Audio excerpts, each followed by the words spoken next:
There might be a chest containing thousands of gold sovereigns buried somewhere in South Gippsland. The story of Martin Viberg and the theft of thousands of gold sovereigns has become local legend in Gippsland and has probably led to the purchase of many metal detectors. Annie O'Reilly, writing on her Odd Australian History website, compiled much of this story from old newspaper reports. In 1877, a ship containing freshly minted gold sovereigns was robbed on its way from Australia to Sri Lanka. There were roughly 1.6 million gold sovereigns minted in Sydney in 1877. Each was made with a 22 carat gold, meaning they were 91% gold, and weighed about 8 grams each. Depending on the quality of the coin itself, one of these sovereigns today would be worth between $630 and $1,400. The gold coins had been put in 6 strong boxes that were banded and sealed, then placed in larger boxes surrounded by sawdust. Those boxes were then placed in the strong room of the ship, with the ship's master having possession of the only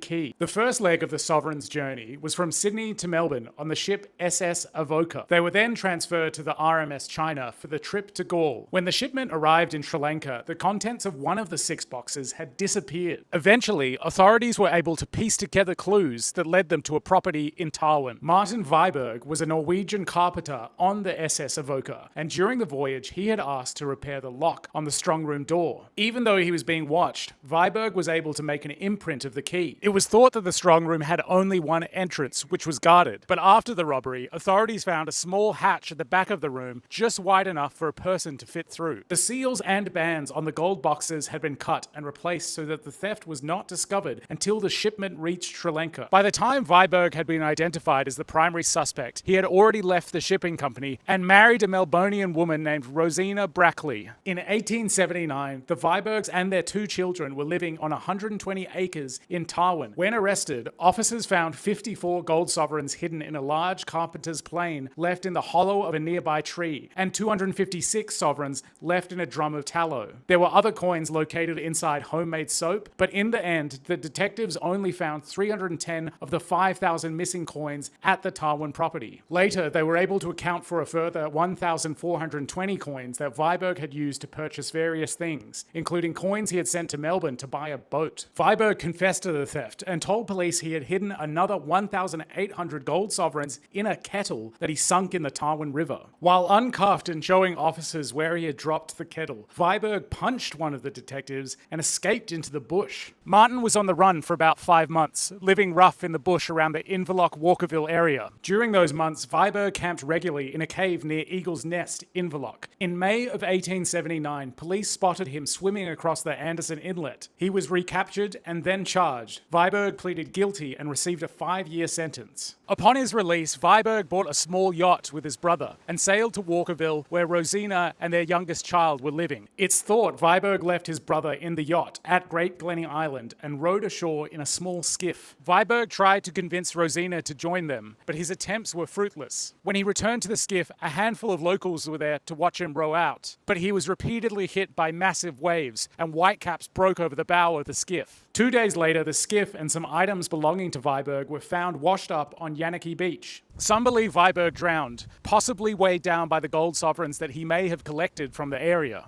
Viberg's brother, however, refused to believe that he had drowned, and many locals felt the same way. It was reported that lights and a fire were seen on a nearby island, and a steamship in the area was sent out to investigate, but nothing was ever found. Some believe Viberg smuggled himself aboard the steamship and travelled to London, while others suggest he may have ended up settling in Sweden and purchasing a hotel. But in 1904, an Inverloch farmer found 75 gold sovereigns stashed in a tree on his property. So more than a century later, are some of Martin Viberg's ill-gotten gains still dotted around the region, just waiting for a metal detector or a nosy hiker to pass their way?